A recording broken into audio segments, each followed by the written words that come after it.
all those moments will be lost in time. Hey guys, and welcome back to my channel. So I barely had internet for the last few days because I was traveling. I was coming back to California. So I wasn't really on the internet. So you can imagine what kind of weird surprise it was to see all this FouseyTube drama. So anyways, I haven't heard anything about FouseyTube in forever. And I come back and there's all this stuff going on and I'm like, what the hell is this? I kind of forgot he existed since he did that thing of being homeless. I'm sure that you guys have seen the videos by now. PewDiePie made one. Everyone made a video about this whole FouseyTube event, let's call it, that is essentially like TanaCon, but less people care, I feel like, or like it's less of a big deal because maybe everyone expected it to fail. Why? Because it was planned in 7 days. I don't know what it is about certain people that makes them feel like they can control things that are out of their control. Now, I'm all for thinking that you have the power to do things and taking a hold of your destiny or whatever sign is above people's beds, live, laugh, love, whatever, okay? Like whatever inspirational saying you have about destiny and taking control, I agree, okay? The thing is, with events, it's not the same. It's just not the same. Trust me, I planned my own wedding. It's not the same, and it can't be planned in that short of a time, unfortunately. So I was watching his interview on No Jumper, the one with Shane Dawson, Fousey, and Keemstar, insane live interview. Honestly, Shane Dawson's reactions in this interview are so hilarious.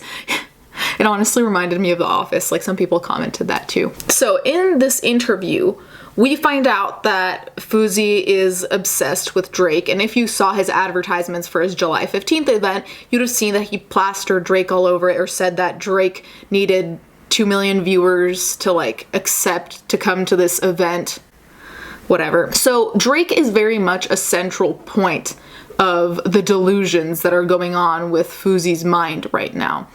And so in this interview, Keemstar asked Fousey about the story of how he met Drake, or supposedly met Drake.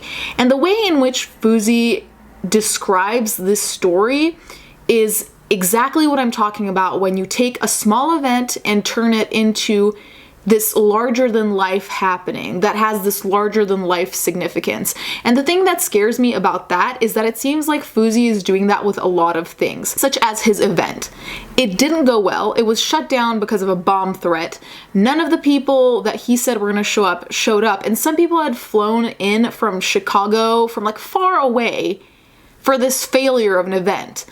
And you'd think that FouseyTube would feel badly or feel some kind of negative emotion, because it's healthy to feel negative emotions when shitty things happen, right? But since he's on this wave of energy and whatever else, check out this Instagram post. Dear world, with love in my heart, I come to you with only good intention. Tonight was the most beautiful night of my life, and it was all because I was able to share it with y'all. A wave of love and energy just caused a catastrophic movement that won't be felt until the next 24 hours.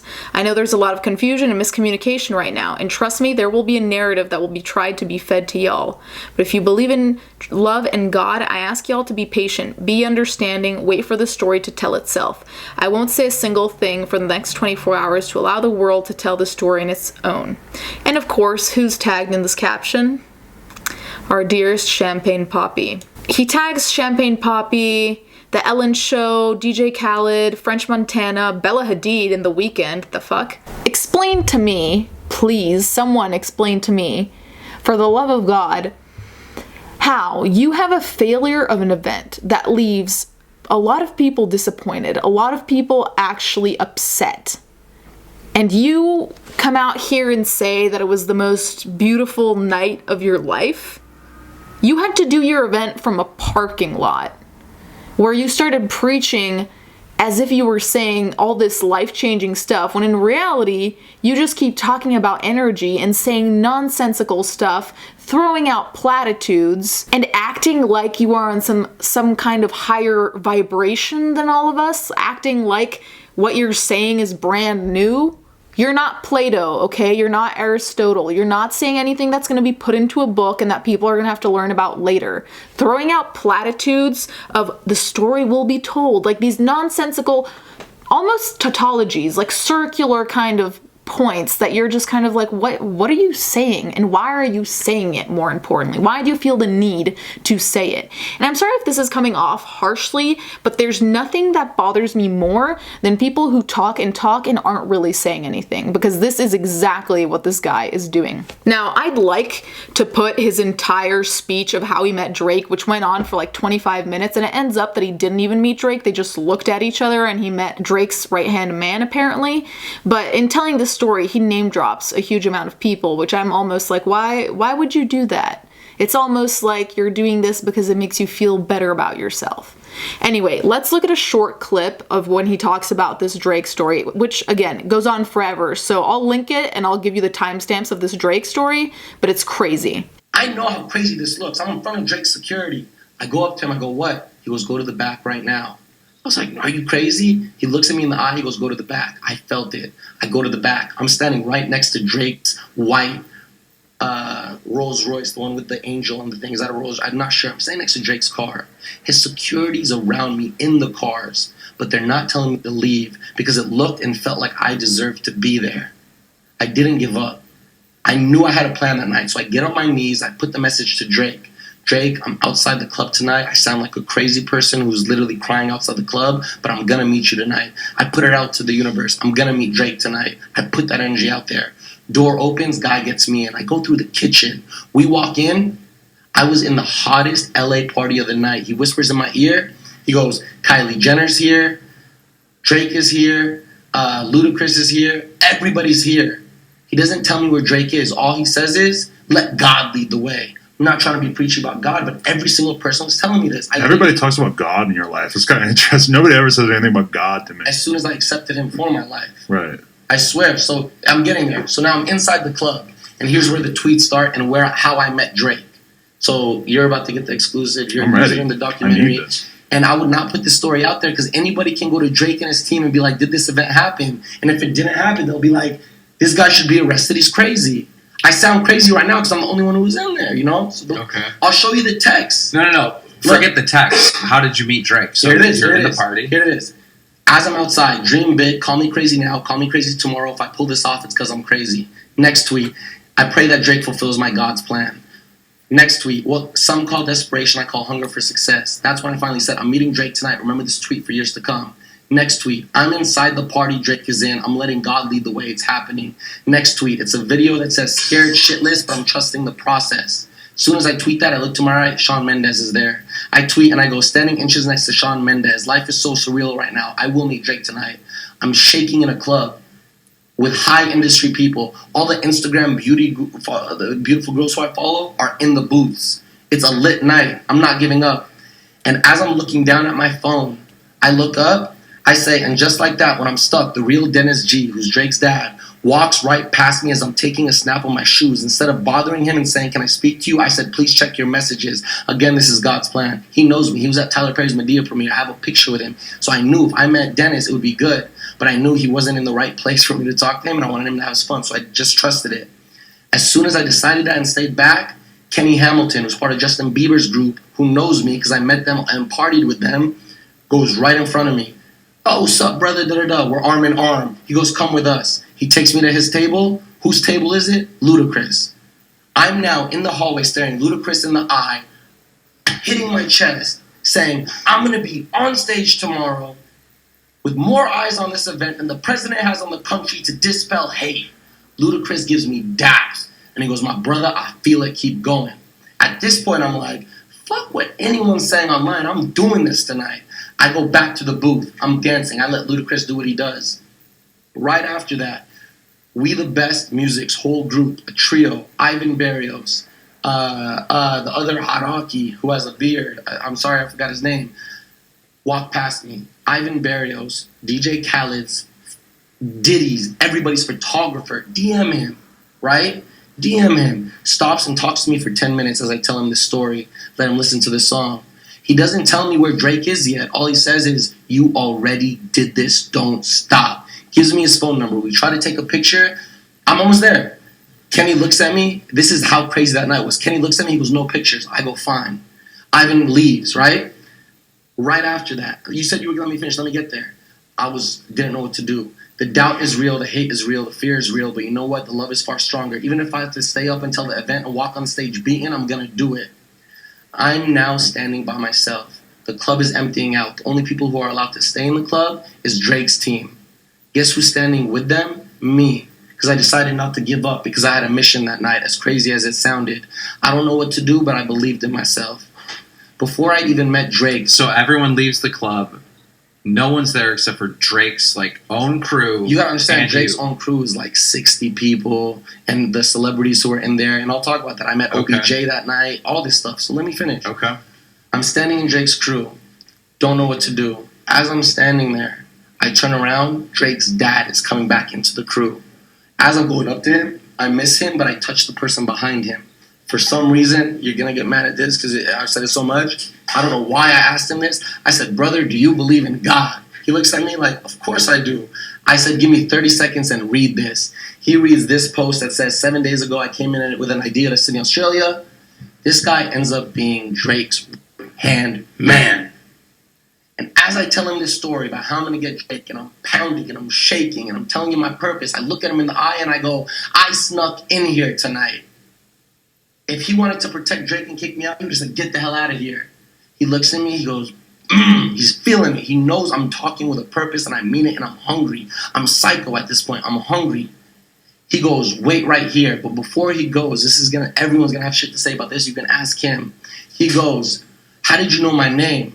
I look at him, I go, brother, I never met you in my life. If your name came out of my mouth today, I have no idea how.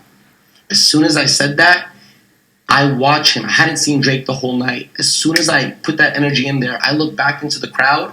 Drake's team moves. I get my first vision of Drake face to face from 20 feet. I start shaking because I know my manifestation is getting stronger. Drake is feet away from me. I watch the gentleman I just spoke to walk straight through Drake's crew without giving daps to anybody, go into Drake's ear, and for 5 minutes, this is what I see. He's sharing my message into Drake's ears. Okay. I don't give up. I'm standing there. I'm waiting. Next thing I know, the energy I felt I needed more, I look behind me. OBJ is there. Odell Beckham Jr. Ask him.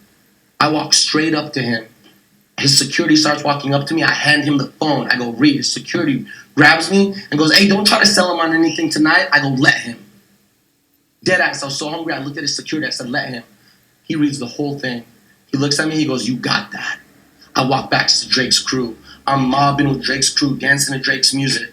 Next thing I know, Drake's coming closer and closer and closer. He hugs, I believe it was Joel Embiid, 2 inches away from me. I'm staring at him in his eyes like this, hungry, knowing that I left my house that night saying I'm going to meet Drake like a crazy person. And literally, Adam, I'm this close to Drake. But instead of taking that moment to be like, Drake, can I get a picture? This is going to prove all my haters wrong. I accepted that it already was done. As soon as Drake moves and makes eye contact with me and I stare at him, I see his second right-hand man and he nods at me like this. I walk out with him. I go, what's next? He goes, brother, take my number. I'll tell you all the details tomorrow. I did it. I was hyped. So you didn't meet Drake. He just looked at you. So you can see in this part that there is some lack of reality. And as much as, I'm all for being a dreamer or whatever you want to be, something has to anchor you in reality or else you will get lost into horrible delusion. And what I'm picking up here is I actually feel kind of bad for Fousey because it just feels like something's really wrong and I don't know what that something is. But the reality is that he is not a person who has his feet on the ground, and part of that I think is ego. Obviously I don't know Fousey in person, but the way he has talked about his event, about manifesting, about God, none of that to me read as particularly genuine or particularly like, I really believe in God. It was more of like, I'm gonna validate myself by using this superior entity. I'm going to validate myself by using this energy that some people just don't understand. And it doesn't sound like I'm actually getting power from this. I'm actually feeling better. I'm actually being motivated by this, as much as those are empty words he can put into sentences to make it look like he's doing this for some greater purpose, for some greater good that we can't yet understand, when in reality, he's doing this to try to save his channel. And there is nothing wrong with trying to save your channel and being very open about that. There's nothing wrong with trying to save your channel at all. My problem is when it's disguised as something else, especially when it's something like spiritual. It just feels so just morally fraudulent to act like you're doing something for peace and love. And even his event was hate dies, love arrives. And as much as that's a nice message and everything, what specifically about your event stops hate and promotes love? Like, you're saying that it's going to be about positivity, yet in the event, there's this moment when Fousey goes off on Keemstar in the middle of the crowd while he's on stage for about 10 to 12 minutes, I believe. So what's positive about that? But before I even got to do the event, before I even got to tell my story, you're making a documentary on it so you can post it after the fact. So if it flops, you can have the hot news on how Fousey fucked up and he should kill himself. Right! Or if it's a success, I become a good person. But why are you gonna profit on me being a good person? Why can't I make a documentary on this story? Why? Also, he talks about positivity and love, and then his song, which I'm not going to put in just for copyright purposes, is a diss track about rice gum. There are all these things that just don't add up to this hate dies, love arrives shenanigans, but he keeps pushing this kind of narrative. So in his Instagram post, when he talks about a narrative being pushed at you, I think he's worried that people are going to catch on to the real narrative, the real reason that these things are being done. And, you know, I can understand if someone says that I'm being negative or overly analytical or maybe too critical. But the reality is that here there are too many inconsistent events, and I've seen far too many people talk about, I want to spread love and positivity, and yet none of their actions really back that up, and yet none of their words really back that up either. And I feel like FouseyTube here has been throwing out platitudes, hoping to get away with things, hoping to become as relevant as he was before, hoping for some kind of spike in the attention his way. And I'm not even sure if he's really entirely sad that the event was effectively a failure.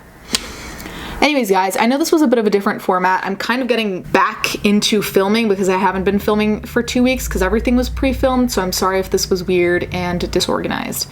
Anyways, guys, thank you so much for watching, and thank you to my patrons as always, and let's get right into the fan art.